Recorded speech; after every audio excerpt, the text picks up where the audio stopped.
Hello and welcome to Batting in the Comics. My name is John Trent. I am the founder and editor-in-chief at Batting in the Comics. Today I got a story about the Elder Scrolls Online lead writer Bill Slavicsek taking some shots at Lucasfilm and the Star Wars executives behind the sequel trilogy, which includes The Force Awakens, The Last Jedi, and The Rise of Skywalker. So if you're unfamiliar with Bill Slavicsek, not only is he the Elder Scrolls Online lead writer, but he is no stranger to storytelling, and specifically storytelling in Star Wars, as he's worked on a number of Star Wars role-playing games and source books when he was at West End Games. Some examples of those books include the Star Wars source book, Tatooine Manhunt, Other Space, Death Star Technical Companion, Graveyard of Alderaan, Heir to the Empire sourcebook, Dark Force Rising sourcebook, the Star Wars role-playing game, and much more. Needless to say, he knows his Star Wars. And he recently discussed modern Star Wars storytelling with Salon, where they talked about not only The Mandalorian, but the Disney sequel trilogy as well. Slavicsek had high praise for The Mandalorian, and specifically executive producers Jon Favreau and Dave Filoni. He explained why diehard Star Wars fans, as well as casual fans, are able to enjoy the show. He said, quote, "It is a level of attention to detail. The writers of The Mandalorian know how to use the tools in the Star Wars toolbox, and they are doing it with great skill. It is not unlike the way we created the original West End Games Star Wars role-playing modules. We looked at what was left over from the sketches from the original films, things that were not used on the screen, and asked ourselves, what can we turn that into? The Mandalorian is doing the same thing. It makes me want to watch the TV show just to see what is going to happen." As for how they are maintaining the high level of storytelling in the show, Slavicsek expounded, "I am not totally on the inside of how the Star Wars TV shows and movies are being made right now, but as I can see from the outside looking in, Dave Filoni worked with George Lucas on the Clone Wars animated TV show. He was also the principal person behind the Rebels animated TV show as well. The Mandalorian is the next step for him with live action. They have a great deal of trust in him." He then turned his attention to Favreau, saying, "They also have a great deal of trust in Jon Favreau, who's writing almost all the episodes himself. I can also see Dave's hand in each of the episodes as well, and to my eyes, they are really a good team. They are both working with the story group at Lucasfilm to make sure that everything matches with the Star Wars continuity, but Filoni and Favreau both know their stuff when it comes to Star Wars. In my opinion, both of them are Star Wars fans who are getting to play." Now, I'm not really sure I agree with all of that. I do think The Mandalorian is a vast improvement from the sequel trilogy. I also think there are a lot of continuity problems within it as well. The fact that it's leading to the sequel trilogy is a problem in itself, but I think that's a whole nother video, and I've kind of talked about that on a bunch of live streams as well, and I've discussed it in our Mandalorian reviews, which you can check out here on the channel. But in contrast to the high praise for The Mandalorian, Slavicsek was not so kind towards the sequel trilogy. He explained, "The last three Star Wars films surprised me, at least from the outside looking in, especially given the Lucasfilm story group. I'm not sure how or why they came to the decisions to do the last three Star Wars movies the way they did. By comparison, The Mandalorian is being done the way the Clone Wars and Rebels animated shows were. There's a clear vision, a clear arc, and the show is building towards something. As we did with the Star Wars role-playing game, which I believe that Dave and John are fans of, that is how you apply the lessons of storytelling. That is not necessarily true of the people who did the last Star Wars trilogy." I think he's onto something here, especially with Season 2 of The Mandalorian. That's definitely a little bit more along the way of them actually building to something there, especially those last, three episodes in Season 2 where you actually had an ongoing story arc rather than Mando just kind of roaming the galaxy with the child. And we know for a fact that there was absolutely no cohesiveness in the sequel trilogy. What is interesting, though, is that he has issues with the Lucasfilm story group, potentially with how they handle the sequel trilogy, and then had also previously just said that Favreau and Filoni are working with the story group. I don't have such a high opinion of the story group.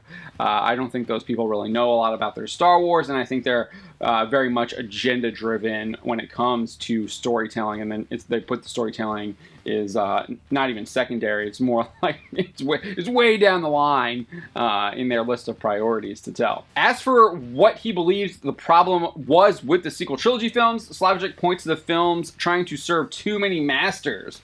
He said, "As far as I understand it, everyone who worked on the three newer Star Wars trilogy movies were fans, but sometimes things do not work out." That's an understatement. He adds, "When you try to serve too many masters, you can't please everybody. So that's kind of a very generalized statement. You can't really, hard to read into that or really take anything away from that. There's not much meat there.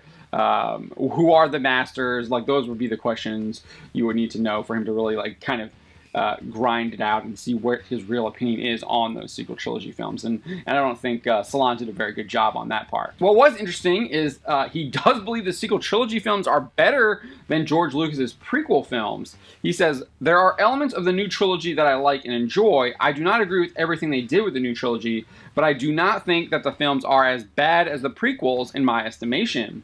He did give credit to Rogue One, describing it as a good Star Wars movie. I'm not sure I agree with him. I think the sequel trilogies are an absolute abomination compared to the prequels. Yes, the prequels had their problems, but you also saw that there was some cohesiveness. Lucas was building towards a story. He was building towards the original trilogy. He was building towards Luke Skywalker redeeming Darth Vader.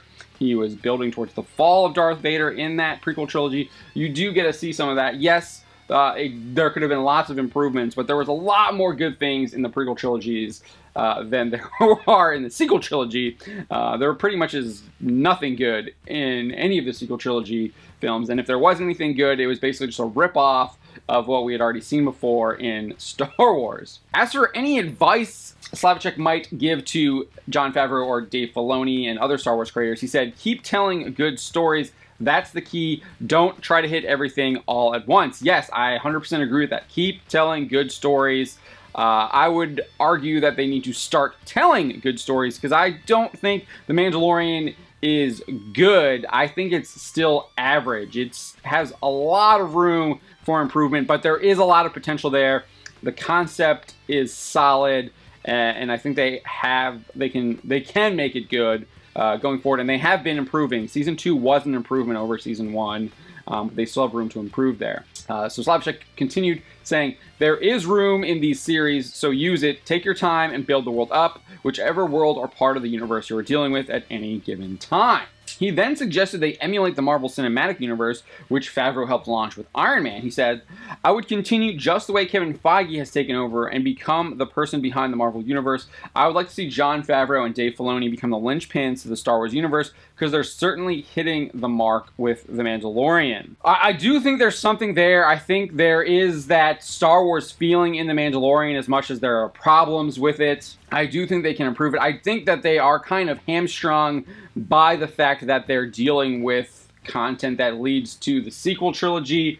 I think The Mandalorian would have been a much more interesting show, setting it 200 years, 300 years, 400 years, maybe even a millennium after the events of the Rise of Skywalker, and have this you have a totally different galaxy at that point from a millennium ago, and you can really tell Star Wars story not beholden to the sequel trilogy, and I think that would have been a lot better, and that would have been made more sense. So I do think they've kind of hamstrung themselves by placing the show there, and The Mandalorian's going to have to deal with that eventually, and they've said that that's what they're going to lead up to, and I don't think anything that they do in The Mandalorian is going to ever make the sequel trilogy films any better. They just are really bad. So what do you make of Slavicsek's comments? Do you think the prequels are worse than the sequel trilogy? Do you think he was being too kind about the sequel trilogy? What about his high praise for The Mandalorian? Does the show deserve it, or do you think he's overhyping the show? Let me know in the comments below. You've been watching Bounty in the Comics. My name is John Trent. I'll have another video for you tomorrow.